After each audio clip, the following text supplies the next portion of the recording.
And we're going to begin here in just a second.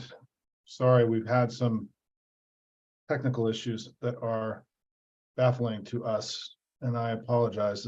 We have a new thing.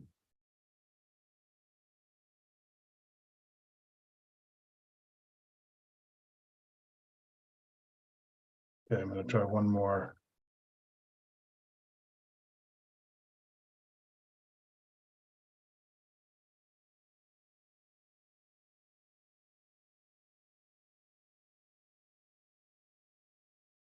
Hold on, everybody. We're going to be there in a second.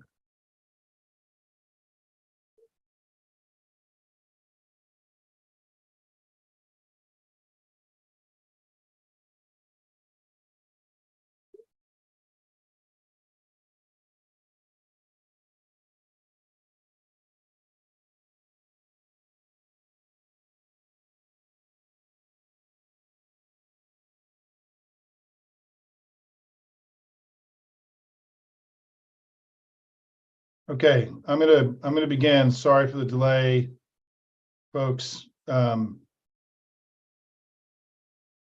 having issues that are unprecedented in our presentation, and I just need. Hey, Dudlene, I need to hear from you what you're seeing.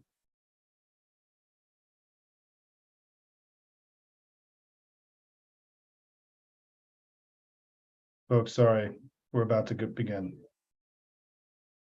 Okay, let's go. Welcome, everybody. This is Simon Rosenberg from NDN. This is our monthly showing of when things get better.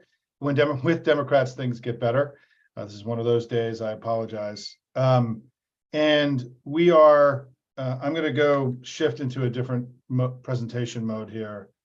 And I'm sure that I'm going to have experts in this telling me how to do this better, but I'll just bear with me here.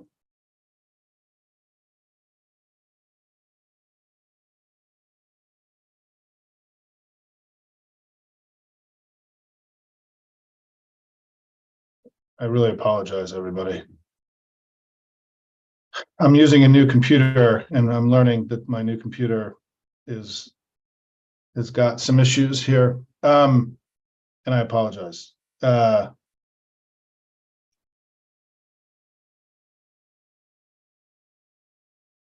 Okay, here we go. You ready, folks? So welcome to With Democrats, Things Get Better. This is Simon Rosenberg.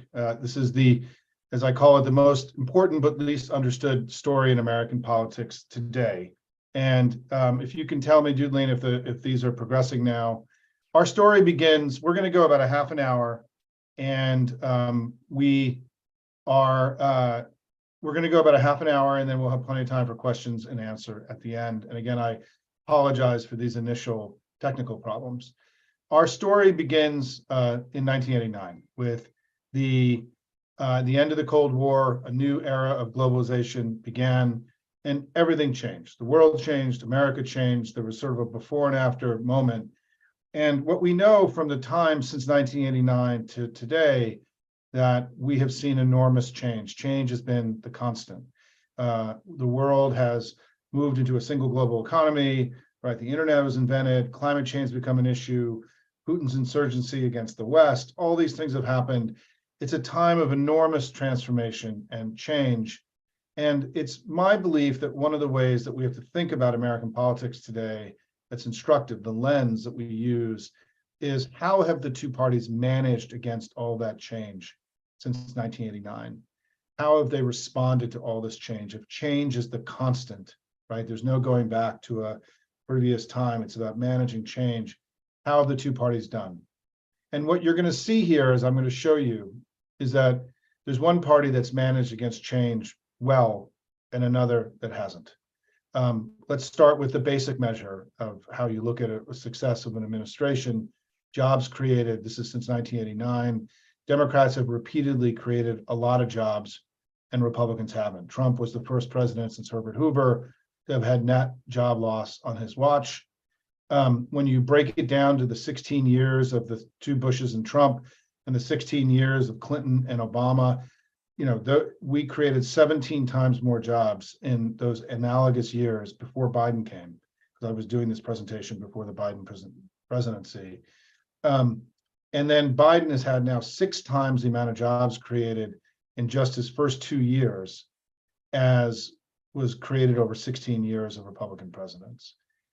You break it down by jobs per month, which is fair given that Biden's only been in there a short time. And one of the most amazing stats in this whole deck is that Republicans averaged over those 16 years only 10,000 jobs created a month. Last month, over 500,000 jobs were created. So last month, there were the equivalent of 4 years, an entire administration of Republican jobs, right, in 1 month by comparison, right? It's really kind of remarkable. The unemployment rate has gone way down under Democrats and up under Republicans during this period. And again, you're seeing a pattern, right? This is not COVID. What about COVID? What about this? What about that? It's happened consistently. Republicans have brought recessions and spiraling deficits and decline for America. Democrats have brought growth, lower deficits, and progress for the country. And when you add all this up and you look back over these 34 years, there have been 48 million jobs created in America. 46 million of them have been created under Democratic presidents, basically all of them, 96%. And you could stop the presentation here probably. And and I think this tells the story. We know that GDP growth is similar. We've seen very rapid growth more rapid growth under the Democrats. Biden is averaging more 3 times what Trump did. And then we know the market has gone way up during this period since 1989. This is the S&P, but if you look at the Dow was at 2,000 in 1989. It's at 32,000. There's been a 16-fold increase of the Dow during this period.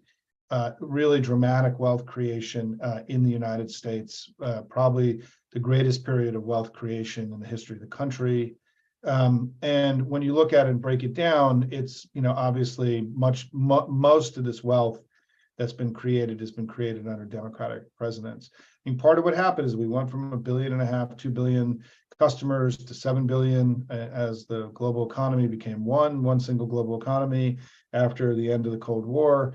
And our companies were very well positioned. Our companies and our workers built things that people wanted to buy, and America's equities got bid way up, and we've created enormous amounts of wealth in the United States.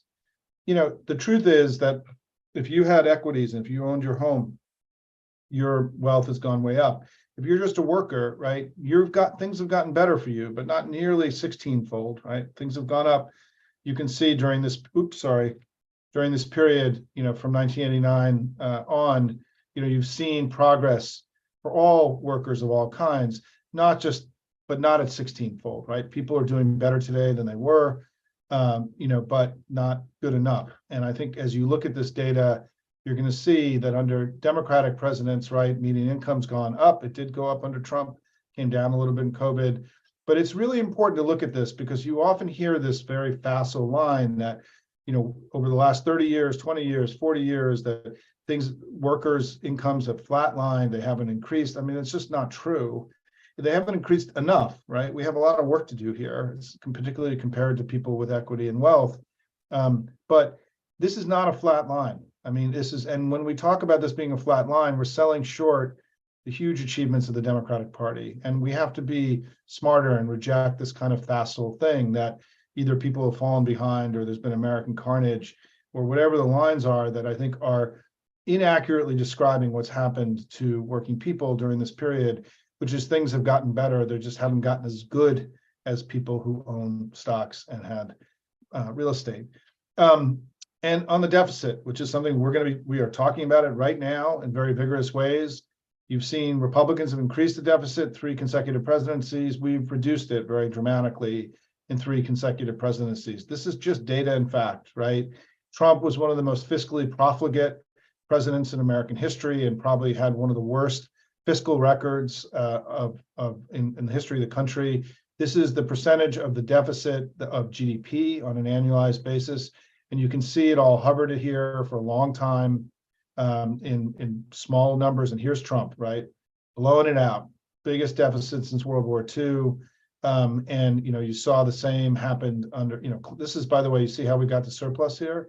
This is Clinton. I mean, Clinton got us to surplus. here at the end of the 1990s and 2000. Bush comes in, cuts taxes, the deficit goes way up immediately, right? And so, we have been the party of fiscal responsibility, not the Republicans. And again, simple talking point, the deficit went up every year of Trump's presidency, it's gone down every year of the Biden presidency. And on the debt ceiling, something we're having a conversation about, the debt ceiling's been raised much more under Republican presidents than under Democratic presidents. I mean, this idea that the Republicans have some aversion to raising the debt ceiling, it's ridiculous. And it really is one of the most, it's part of, I think, how farcical the current economic conversation really is.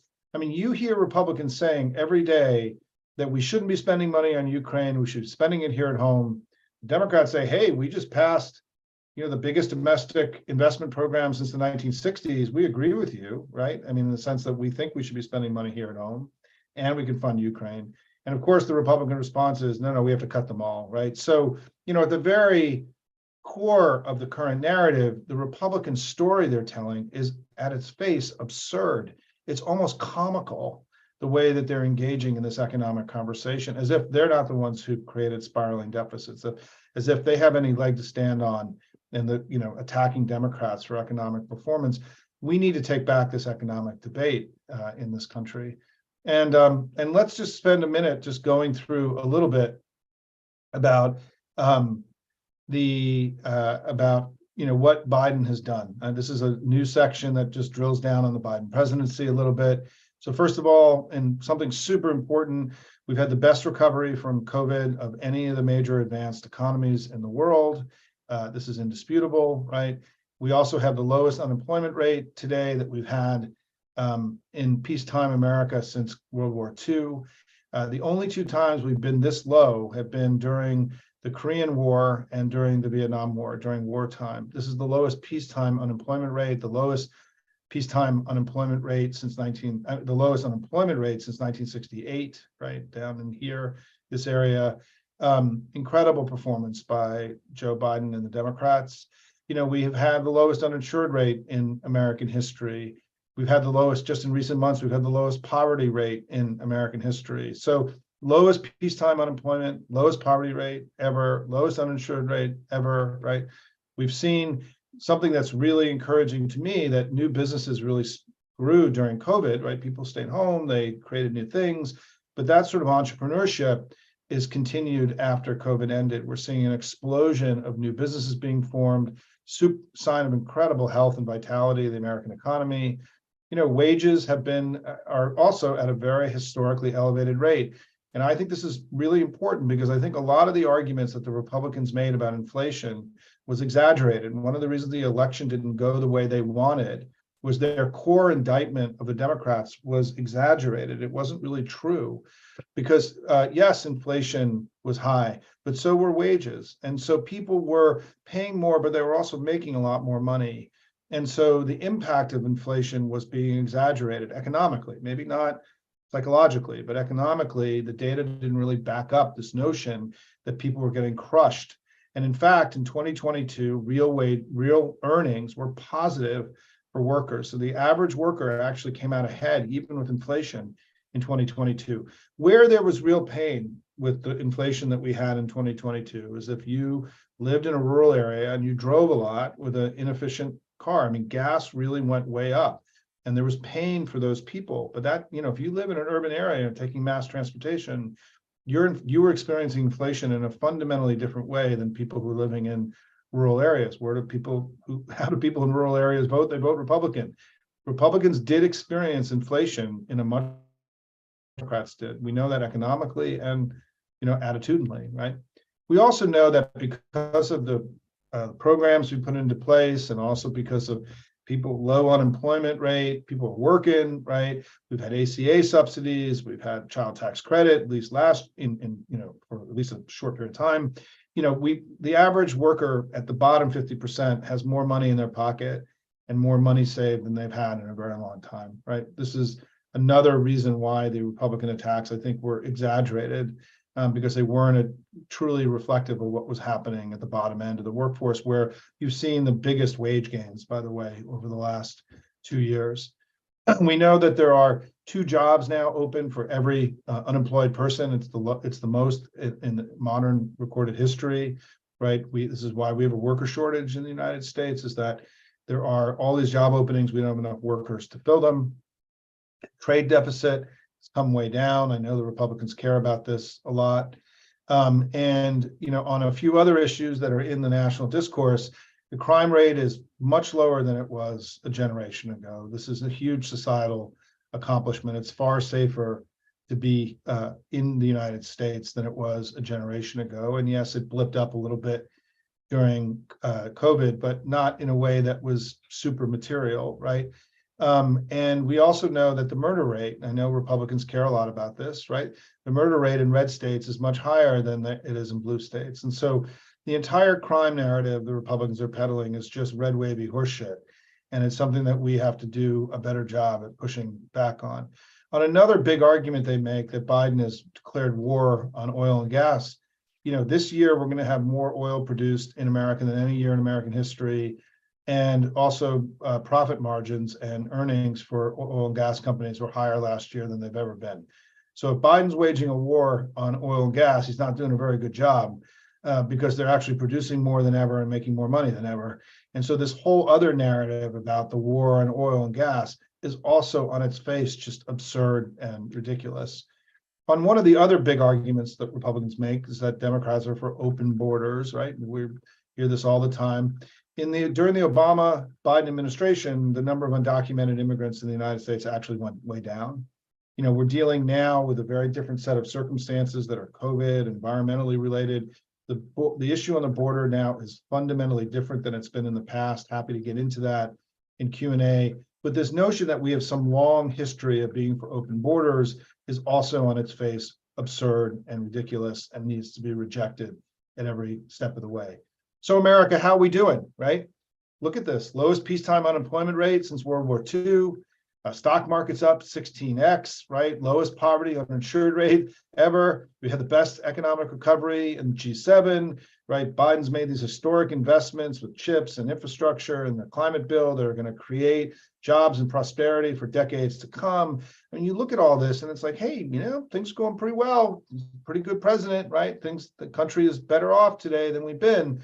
And I think this is something that is really at the core of this presentation, which is that we have to reject the poisonous pessimism and the negative sentiment that Republicans are putting into our discourse. I mean, this is a pretty remarkable country. We've come out of this COVID thing pretty well. Joe Biden's been a good president. We're headed in the right direction. We should feel better about ourselves than we do. And it's also important to recognize that all this progress that I just went through has happened during a period when this has happened too. We've had historic flows of immigration into the United States. And so rather than what Trump says, which is that all these immigrants in the country have set us back, in fact, it looks like we've prospered and done well as perhaps any time in our history while we've had this period of mass migration. Immigrants have made us better and stronger and contributed to all this dynamism that we're seeing today. It's a fundamental rejection of the core orientation and narrative of the modern Republican Party. And people, I think it's really interesting. You can cut this data in a lot of different ways. But people became more pro-immigration during the Trump presidency. And I think that it's because I think they had to think about it more. It was put in their face more, and they ended up coming down in the right place. There's at least 3 different polls that have similar data to this. This was, to me, the kind of easiest to read, right? But you can see that from 2016 to 2022, there was a drop in the people who think that we should decrease the amount of immigration, right? I mean, and so there was, the American people came down in the right place on this issue. And certainly on the issue of trade, which is the other part of globalization that we've seen, Democrats remain very pro-trade.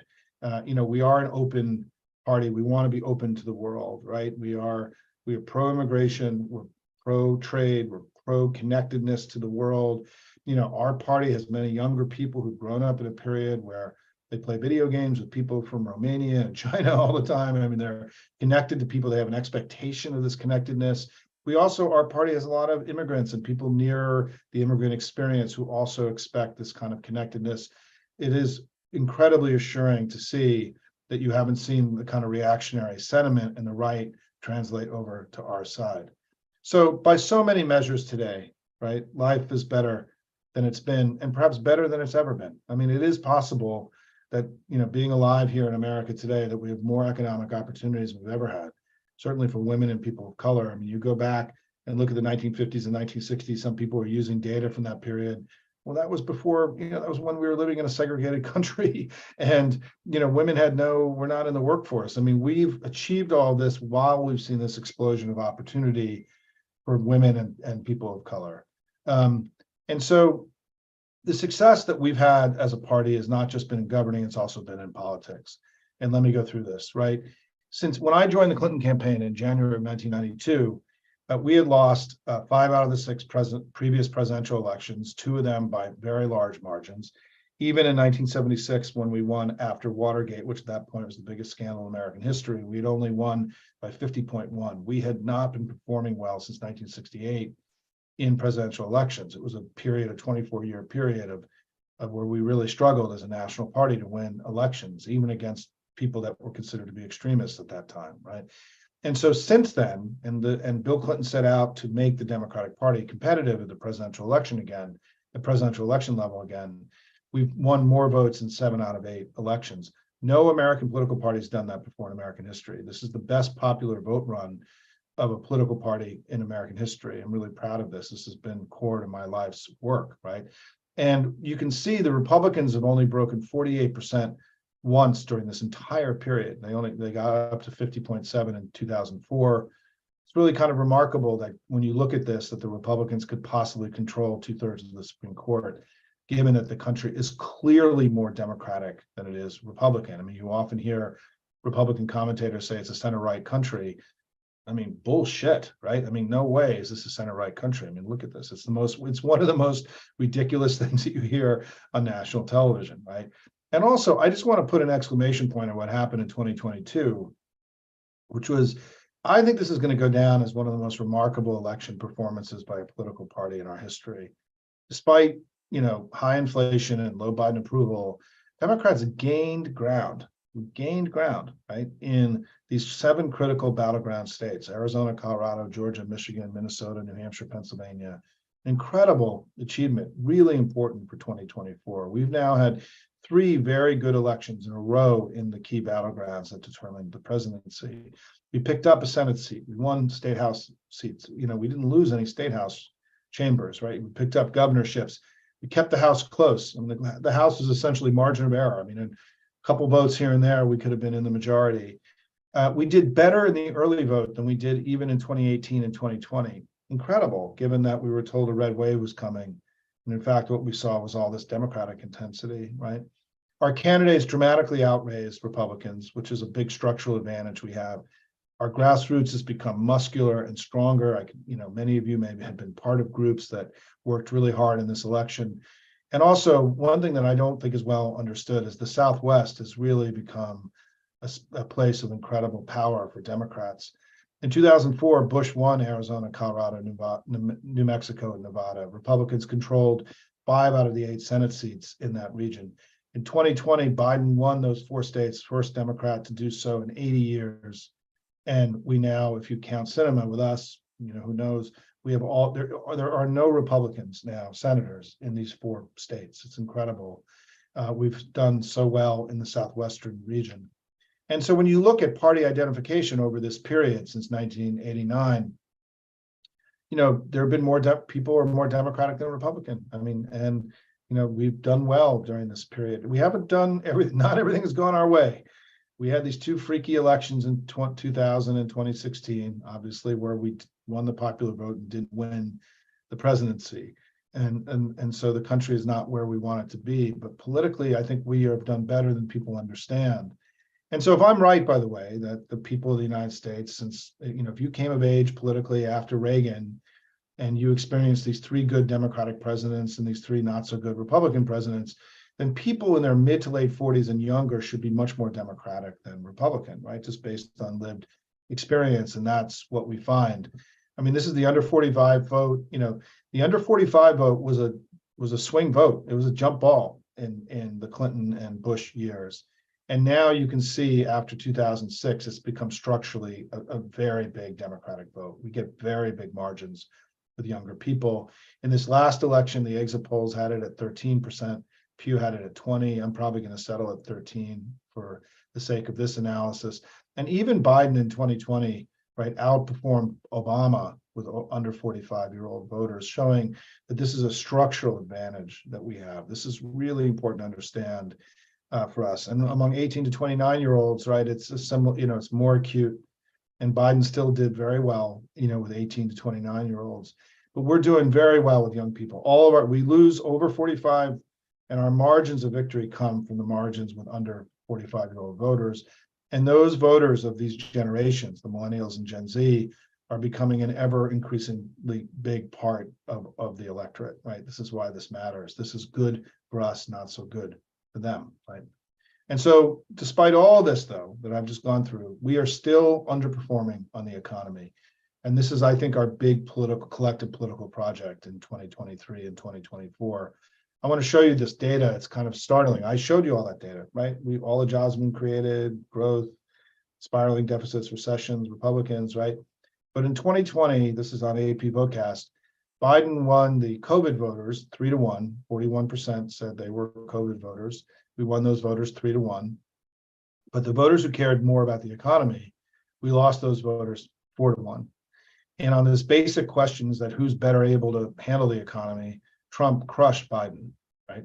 So Biden goes into the White House with kind of a structural issue on the economy. He didn't make a deep economic connection to voters during the election on the economy. He did on COVID, and that's why he became president. It was a more important issue. But it means that he went in with a structural deficit. And you can see it show up in the data, right? This is June of 2021. Biden's up 27 on COVID, 20 on healthcare. He's only up 4 on the economy, right? So this is demonstrating that, there was he had structural issues, right, on the economy here that he needed to deal with. And this is now from earlier this year. You can see it again, job approval in Navigator, he's down 6 in job approval, down 13 on the economy, right? So this, the issue of the economy, we can't do what we want to do in 2024 unless we close the gap here. And you can see, I want to show you this, right? This is data from January. This is new data just last month. We're up here on abortion, healthcare, Social Security, Medicare, right? Democracy, government running well. But then as soon as you start to get into these economic measures, right, we're in negative territory here. And we've just got to get into positive territory on the economy. Sorry. Or we can't have the election that we want to have next year. We can't defeat MAGA in the way that we want to defeat them unless we get into positive territory and what is likely to be the number one issue in the election next year. The good news is if you go to Navigator, you can see that when you test these arguments about the Democratic accomplishments, they can move voters. We can get into positive territory. They did a ballot test where we started down -5 on the economy, and we ended up +3, right? It's not as much as we need, but it shows that if we make our case more forcefully and we get loud about it, we can make gains here. This is where we got to be. I want to be a little bit higher than this, but I'll take this. If we're up +3 by the end of 2023, I think we should be happy. To me, the most important thing we can do to win the presidential election in 2023 is win the big economic debate that we're going to have with the Republicans. We all need to become information warriors on the economy, learn this data that I'm sharing with you, and fight it out in the public arena. We'll talk more about that in the Q&A. So here's my thoughts. What does all this mean for us going forward, right? So one is the two parties are not the same. We need to reject in every way possible this notion that there's a left and a right and they're kind of equally virtuous and equally at fault for the problems facing the country. It's just not true. There's been a good party that's governed well and another party that's continually not done its part when they've been in power. We have to establish at some point this fundamental asymmetry, this contrast, rather than allowing this kind of facile, simple, well, there's two parties and they're kind of the same, right? We didn't create an insurrection in 2021. I mean, go down your list of things of how we're not the same. We're not the same. And we need to reject any attempt by anybody, including people in our party, to create an equivalency between the left and the right. It's really important. We also, I think, need to recognize that we are in a period that to me feels a lot more like 1945, 46, 47 than it does 1932, 33, 34, meaning that the world is coming out of a collective trauma. There's been a lot that's been unsettled. We have more refugees today in the world than we've ever had in world history. We need to recognize Joe Biden needs to not just build back better here, but we need to build back better around the world. We have to, we were called once before, our party in the 1940s, to lead the fight against authoritarianism, to preserve democracy and freedom here and around the world. And I think we're being called again. I think this is an analogous moment to that period where, we are being called to defend democracy and freedom in this global order that our party built in the 1940s. And it's really important, I think, as we go forward to get back connected to this speech that FDR gave and the argument FDR made in 1941 in his State of the Union address, where he laid out the famous four freedoms. To me, this is the most important political speech ever given in American English, the most consequential one, certainly, because this basic framework, freedom of speech, freedom of worship, freedom from want, freedom from fear, so elegant, so simple, right, so powerful, became the framework in which the post-World War II era was built upon, right? This was in the Atlantic Charter. It's in the Charter of the United Nations. It's our theory of the case where we didn't imagine a world of dominion where there were some people in charge of other people. We imagined a world of freedom. This is really important, right? This is the great liberal vision, right, coming out of World War II. And this was the idea of a world that we wanted to build, that our party wanted to build. We chose freedom as opposed to dominion and authority over one another, right? And that world that we imagined and built has created a golden age for humankind. There's never been a time to be alive in all of human history where people have had more opportunity, have lived such good lives as they're living today. Life expectancy has gone through the roof. Global, wealth has skyrocketed all around the world. Poverty has been reduced dramatically in recent years. We are in a golden age, and that's a golden age that our party created, right? We built this. This is a big deal, right? I make the case that, this work that we did is we probably have done more good for more people as a party than any other organized group in the history of the world who's built a world like this. It's also why we have to be so vigorous about defending it, because this really was the extension of the American Revolution to the rest of the world. More people live under democracy today than any time in human history, for example. So we're living in a golden age, and that's why we're being called as Democrats, the ones who built this world, to make sure it's preserved for our kids and their grandkids. And I think it's really important as we go forward in these battles to get more connected to the greatness of the Democratic Party and the things that we've done. Not only have we built this world that I described and conquering authoritarianism, but here at home, right, we've done extraordinary things during this period as well. And I think we have to recognize this. I mean, I am proud to be a Democrat. I'm proud of my party. I think we have really purposefully set out to try to do good. And since 1989 and the Berlin Wall fell, our presidents have moved the country forward. And the contrast between how we've continually moved things forward and the Republicans have continually failed to do their part is really, I think, this big project. We have to tell this story. It's critical. The country needs to understand this because it's part of our history. It's true. And any attempt to create an equivalency of the two parties obscures the fundamental reality of our time, which is that Democrats have done a lot of good and Republicans have failed to do their part. But I think the story of the Republican Party now is not just about failure to do their part. It's become something else, right? It's also become about malevolence and illiberalism and authoritarian impulses, as we're seeing down in Florida right now. The Republican Party has mutated from a conservative party into a dangerous party of MAGA. And just like we have an obligation to tell the American people the story that I'm telling today, we have an obligation to be honest about what's happened with Republicans, right? This is not the party of Lincoln and Reagan any longer. This is now a far-right, illiberal, dangerous party that has contempt for democracy, contempt for rule of law, contempt for elections, contempt, for civil society in many ways. They want more people to die with guns and more people to die with COVID. We can go down the long list. They become a dangerous, reckless force. And so part of our job as proud patriots is to try to loosen the grip of MAGA on the Republican Party, not just to defeat Republicans, but to beat the Republicans in a way that MAGA goes into the dustbin of history and feels like a bad, terrible dream that we all had, as opposed to becoming a present reality in the years to come. And I think that as we think about, you often hear people say, well, what's gone wrong with America? American carnage, blah, blah, blah, blah, blah. Remember this, right? I mean, it's been the Democrats who repeatedly made things better in tumultuous and transformative times. Almost all the jobs created in the last 34 years has come under Democratic presidents, right?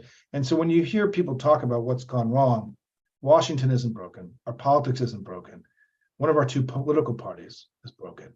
This is what's actually happened, right? Something has gone wrong with the Republican Party, not America, not our politics, not Washington, right? Not whatever you want to say. It's with them. And we have an obligation to tell this story truthfully and honestly to the American people, to our friends and family, to our peers, to voters, because this is the country they live in, and they need to understand what's happening.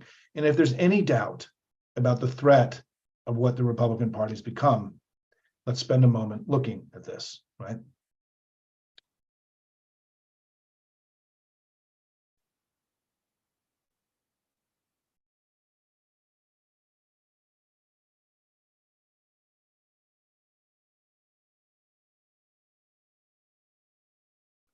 We know what we got to do, everybody. Thank you for being here today. And, we need to be loud and proud about what we've done. We are part of one of the most noble and consequential political projects in human history. And we have all, as a party, we've been called before, and we're being called again. Thanks, everybody. Let me open it up for Q&A, and I'm sorry for the technical issues at the beginning. I think we have solved them, Dudley. And let me open it up to questions. There are multiple ways to ask questions, as all of you know. You can raise your hand. You can put stuff into the chat. Carol Moore, I'm curious whether the failure of Congress to extend the expanded child tax credit has led families feeling an economic pinch and soured them in the overall economy. I don't think that's the case, because I think they never felt good about the economy, and certainly it's possible that what you're saying is true, but it would be on the margins. I mean, I think it's an important point, though, that people had something that was taken away. I think I will tell you, though, there was a lot of ambivalence with voters about the child tax credit, and we can talk about it further. But the bottom line is that my view about why we're not getting more credit for what's happened with the American economy is that we haven't worked hard enough to get credit for it. I think this is on us. And if you look at what Joe Biden did at the State of the Union last week, I mean, he was loud and proud about his administration and what he's done. I think we spent most of 2022 talking about inflation, and what we ended up doing is we ended up making the Republican argue. Every time we talked about inflation, we were making the central Republican attack against us, we were making it for them. And what I had been arguing during that period is we needed to talk about all the good things that were happening, and we could say inflation was too high. Instead, we talked about inflation all the time. And I think it interfered with our ability to tell the rest of the story. And I know there's a big debate in the Democratic Party about this. There are a lot of people that, including people in the White House, that didn't really agree with me on this. And I think they were wrong. I want to be clear about this. And I think that, when you are in debates, and I was on Fox News for 17 years and did thousands of appearances, you've got to make your case first and then respond to the incoming as it comes in. And basic debating tactics, right? Basic comms 101. If people aren't going to know that things are better unless we tell them, and we can't expect them to just come to it on their own. So I do think what I'm saying, Carol, is that I think that based on the data, I think we have an opportunity to really make a big difference in people's understanding about the country that they live in. And so Sylvia, thank you for coming, Tono Latino, right? On slide 55, about folks informed about the economy. Can you give us your opinion on what's going on with Hispanic voters? I appreciate you saying this, because I've actually shared some of this data. And Sylvia, you and I'm happy to do a session with you to walk you through all this.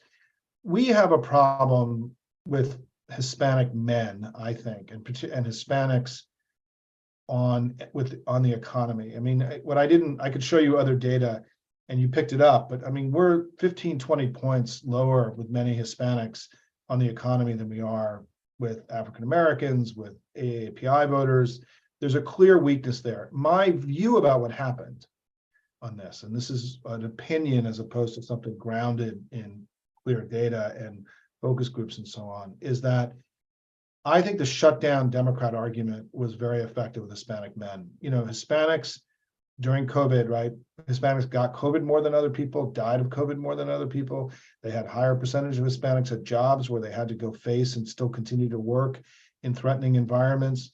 And so the argument that we shut down the economy and prevented people from going to work for families that had far less wealth to fall back on. You know, if you're an Hispanic undocumented immigrant, you don't have the social safety net. I mean, Hispanics are living on the edge more than the rest of the economy. And so the shutdown was deeply impactful in Hispanic families. And I think there's this lingering concern that Democrats are no longer on the side of hardworking Hispanic men and their jobs and their families. And I think the good news is we can go win that. I think we can fix that, right? I think that's a fixable thing. I mean, the Hispanic unemployment rate has been lower in the last 6 months than it's ever been. The uninsured Hispanics have gained more from the ACA than any other part of the American population. We have a good story to tell, but we got to tell it. And that's why, if you've noticed, the White House has announced a Latino prosperity tour. I'd like to believe that that's come about in part because of advocacy I've done inside the White House about the need to make this the central discussion with Hispanic and Latino voters about economic opportunity. And so I'm optimistic, Sylvia, that we sort of collectively understand this and that you're starting to see a plan come from the White House to really address this rhetorically. Happy to talk to you more about it offline. Great catch, and you're absolutely right. Cindy, how can one issue pro-democracy organizations tie into the economy without seeing partisan?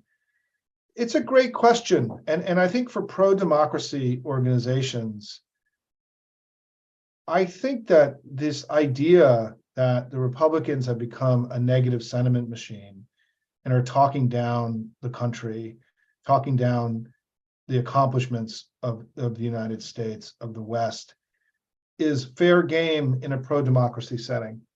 And I think that because I believe that part of what Greater MAGA's strategy is, and when I say Greater MAGA, I include Russia, right? And potentially, you know, Iran and China and people who are putting stuff into our discourse, is that I think what they want us to do is they want us to feel bad about democracy, about America, about each other, about our leaders, our institutions. They want to degrade trust and respect for the United States and the virtue of the country. And that's why by talking up America, talking up the fact that we have low unemployment, that American government can work, that we are not, you know, we're not failing as an enterprise, I think that has to become part of the pro-democracy conversation, right? I think that because I think putting positive sentiment into our discourse is part of what we have to do to respond to the negative sentiment machine that MAGA has become. And I think that, you know, you just saw last week, the EU had a big conference on disinformation. Europe is much further ahead than we are in understanding the nature of the conflict that we're really in, because the conflict that we're in with pro-authoritarian forces is not just political, right? It's cyber, it's disinformation, it's military, it's geopolitical, right? We're in a far more wide-ranging conflict. And in Europe, they call that hybrid war, right? I mean, the country was attacked in 2016. It's as if it never happened, right? The Russians intervened dramatically in our election, and I think were instrumental in electing Trump. I don't think Trump would have been elected, my own view, without the Russian intervention in 2016. It's one of the reasons I think Putin has been so cocky, in essence, right? In that he was able to flip an American president, interfere in our election. You know, if he could do that, then he could take Ukraine, right? And so I think that we have to recognize that we're operating in this, that part of the dimension of our fight for democracy is in information. And part of that is about negative and positive sentiment. I've become very convinced that part of what we need to do to defeat MAGA and defeat authoritarian impulses is to create more positive sentiment in our discourse and to not respond to their pessimism with our own pessimism, right? And I think you saw that with Joe Biden last week in the State of the Union. Janine, Simon, can you tweet or email talking points graphics to enable us information warriors to share this Democrat? I'm not sure I totally understand, Janine.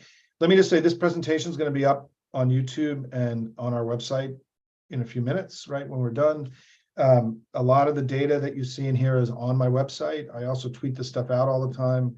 I don't release the deck, but I release the presentation. And also, for those of you who are part of grassroots groups, I am making myself available to speak, right, and to talk to grassroots organizations all across the country. I've already spoken to 7 or 8 groups since the new year. I've got a few more that are scheduled. I recognize that there is a new kind of intensity and passion in the grassroots that's sprung up because of Zoom, where people are now part of these organizations that they couldn't be part of before. I want to do my best to continue to make these stronger and more powerful. I think it's made us much stronger as a political party. Andrew, I'm going to get to you in 1 second. Let me just take one more written question. Eric, what's the strategy for getting the economic message out? Let me be very clear to all of you. You have to stop thinking about this as somebody else's job. Right? Is that, we are all proud patriots. We love our country. We want the best for our children. But don't think that winning this economic debate is the job of Joe Biden or the Democratic Party or people in Washington. It's all of our jobs. We all have the ability to reach 10 people a day. We all have the ability to put more positive sentiment into our discourse. My own tweeting and my public engagement has really changed in the last couple of years. I'm spreading a lot less negative information, trying to stay more in the hopium camp, right, than in the negative information camp. And what I would just encourage you to think about is, when I worked in the war room in 1992, think in your mind's eye, the war room is like 20 young people drinking Red Bull, producing videos, fighting it out, right? The way we have to think of the war room now is 4 million people getting up every day, spreading this good news through their networks. If 4 million people, reach 10 more people a day, that's 40 million people, right? And that's what the right has. What the right has is they're networked and amplified. When stuff goes out of Fox News, it goes out into their networks. They spread it out through their networks, however you reach people through your network, TikTok, Instagram, email, whatever it is, right? You have to be aggressive. You have to be an information warrior. You can't be annoying, right? But you gotta show up. You gotta be in the space. They win debates when we're quiet. We have to go on offense here. We have an incredible story to tell. Help me tell it. Eric, you wanna help me? Email this presentation to everybody you've ever met, put it on your Facebook page, right? Do your part to help input better and more positive information into our poisoned discourse every day. This is all of our jobs. This isn't the job of people in Washington. We all have a role to play here. Many of you have done work on campaigns, right? You've texted, you've phone banked, you've written postcards, you've given money. Now there's this other thing we have to do on top of that, which is we have to be in the information war every day, 24/7, 365. We have to change our mindset. We have more power and agency here than we understand. Timothy Snyder, who I recommend that all of you follow, who's a professor at Yale, is probably the leading authority on fascism and authoritarianism and the Cold War, has written a book where he goes through the lessons of fighting against authoritarianism. It's called On Tyranny. I strongly recommend it. His number one lesson is do not obey in advance. And what that means is do not take the authoritarian impulses and things that they want you to do and obey. By standing up, by being loud, by being an information warrior, you're not obeying in advance. You're doing exactly what Timothy Snyder has recommended. And we have to recognize that we have more power here. We can be louder than them. And to me, in the next 2 years, we have a lot of great organizations doing great work. Resolute Square, Courier and Newsroom, Pod Save America, right? Deep State Radio, all these groups, Midas Touch, these guys are doing phenomenal work. But our superpower is all of you. It's the love of country, the patriotism, the fear of MAGA.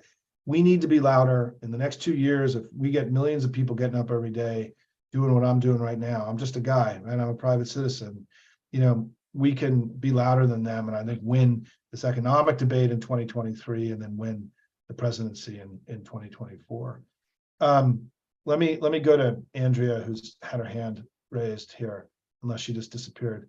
Okay, yep, there it is. Andrea, come on in. Yeah, I'm here. Hey, fire away. I was just wondering, I'm from Iowa, and 2022 was a great year nationally, but it wasn't a great year in Iowa. Yeah. And I think that's a true story in a lot of rural areas. It's just becoming harder and harder. I think in the House in Iowa right now, we only have people who represent the urban and suburban areas. We don't have a single House member that represents a rural district anymore. So I just was wondering if you could talk a little bit more about the struggle that we're facing in deeper red areas in the US. Yeah, okay. And I'll do my best in this because there's no magic bullet here, right? I mean, there's no simple solution. The first thing I want to say is about what happened in 2022, right? There was not a single election in 2022. There was a bluer election inside the battleground where we gained ground and did really well. But there was a redder election outside the battleground, right? Where, in the battleground, we had these muscular campaigns. Our candidates raised more money than Republicans. We're able to control the information environment, push the early vote and our GOTV stuff in ways that we never could before because of how much money we have. So a lot of success, phenomenal election inside the battleground, historic election inside the battleground, an amazing achievement. Outside the battleground, it looked more like a typical midterm election, right? We didn't do well. We lost ground, not only in Iowa, but in New York and California and Florida and Texas. And the admonition to me there is that, when we build these big campaigns, right, we can control the information environment and we are in control of our own destiny. Where we don't, they're still too loud. And they still control the information flow. I mean, anyone who lives in an ex-urban or rural area knows that there's almost no center-left voice in these, in the daily discourse in these places. We've lost local news organizations in many places. And the first thing is that we need to become more intentional about winning the daily national information war. It can't be that people in rural and ex-urban areas are only hearing Fox News and right-wing talk radio and OAN and all the things that they have, right? And that's part of it, is that we are not competing adequately at the national level. We don't have a Fox, we don't have a national network of people taking our arguments into these communities. And that's why I'm so adamant about this concept of information warriors, that what's happened in other places where we've seen Democrats do well and get better, in Arizona and Georgia in recent years, in many cases, those efforts were led by local people, right? I mean, they were people that, went to a 24/7, organizing model, 24/7, 365 organizing model. They changed their electorate to create more younger people and people of color. I think those are things that we have to start doing year-round registration with under 45-year-old voters as much as we can. This is where, even in Texas, Beto O'Rourke lost that election badly. He won under 45-year-old voters by 10 points in that race. And so I'm willing to bet that even in Iowa, under 45-year-old voters are a majority or plurality Democrat. We need as many of them to vote. I mean, I think that one of the things we have to do nationally, and I'm going to be doing more work in this regard, is that we need to get voter turnout among under 45-year-old voters to be as close to older voters as possible. We just cannot accept the level of turnout with the most Democratic part of the electorate. This is like a very baseline, fundamental rethink that has to happen in our party. We all just assume that young people are going to vote less. Why? Why do we accept that? Why? We have a lot of money now. We live in a culture of abundance, not scarcity as Democrats. We got a ton of money.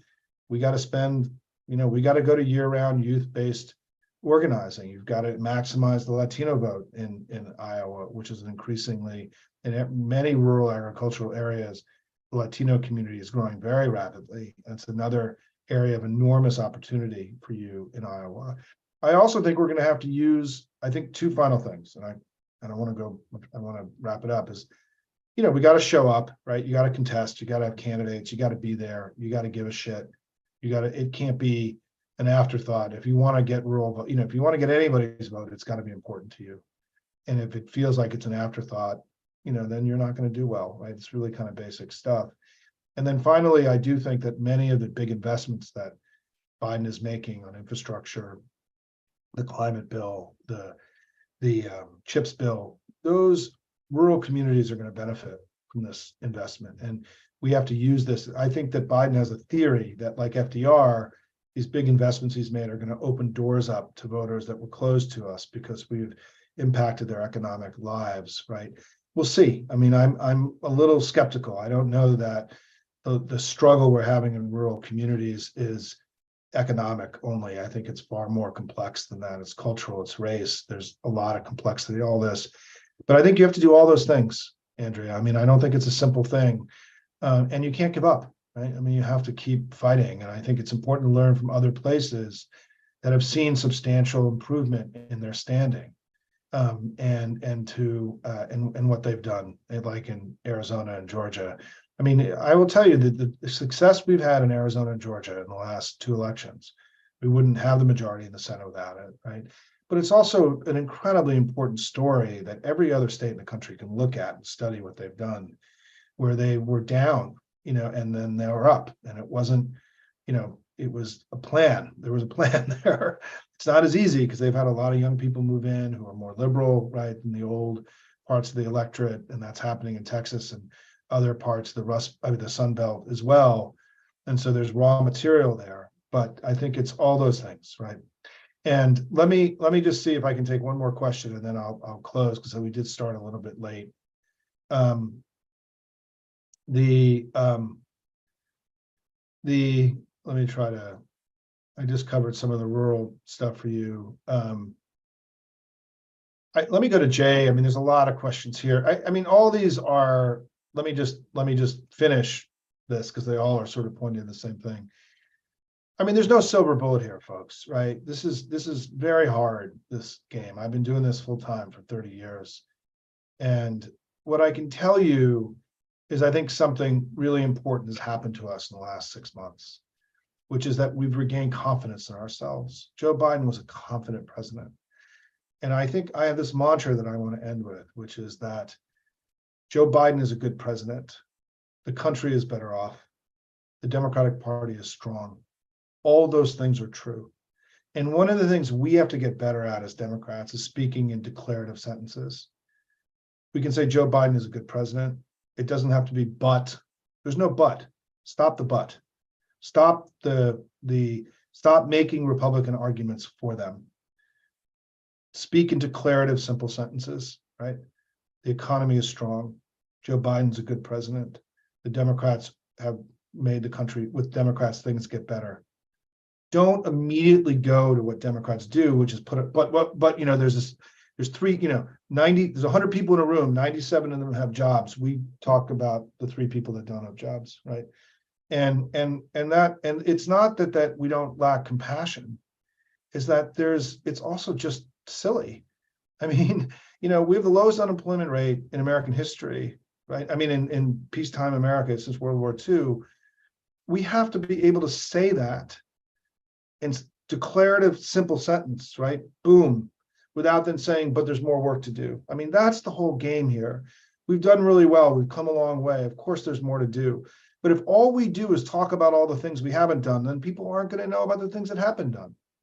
And that's the difference between politics and advocacy, right? When you're somebody who works in an advocacy organization, your job is to constantly remind the politicians about there's still more things to be done. The politician's job is different. It's to remind voters about all the things that have been done and how much better things are because of us, and that we still have more to do. And if we continue to live in negative space, right, in all the things, and I think that's part of what happened to us in 21 and 2022. I think part of the reason people didn't know about all the good things that we did is we didn't tell them. We talked about all the things, many people in our family talked about all the things that hadn't gotten done. Their constant chronic disappointment, right? And part of what I just tried to show you today is that, the American economy is doing better than any economy in the developed world. Lowest unemployment rate, poverty rate, all this stuff. How can you look at that and not say, holy shit, that's amazing. Well done, guys. Good work. What an amazing country we live in. Such an extraordinary place. Are there problems? Yeah, guns. I mean, we can go through the list. But if you don't spend time celebrating the greatness and the goodness of the country, then we're doing MAGA's work for them. And part of what we have to do is we have to get connected to how remarkable this country is. And because it's the most remarkable country in the world, we have things we have to work on. But if we can't live in the light, if we can't celebrate our progress, we are going to hand the keys of our democracy over to them. And because we're also not being truthful to our fellow citizens about the true nature of things, right? The economy may be better today than it's ever been in American history, period. The crime rate is much lower today than it was 30 years ago. We did not oversee open borders. All of these red wavy kind of narratives that Republicans use to describe who we are, almost all of them are completely false and they're lies. And we need to push back to make it harder for the national media to continue to echo, as they do, these fundamentally fallacious attacks on who we are and what we've done.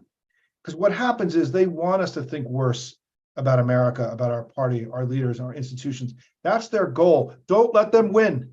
Don't let them win, right? Being positive and optimistic and believing in your country and your fellow men and women in this country is part of what it means to be a patriot now.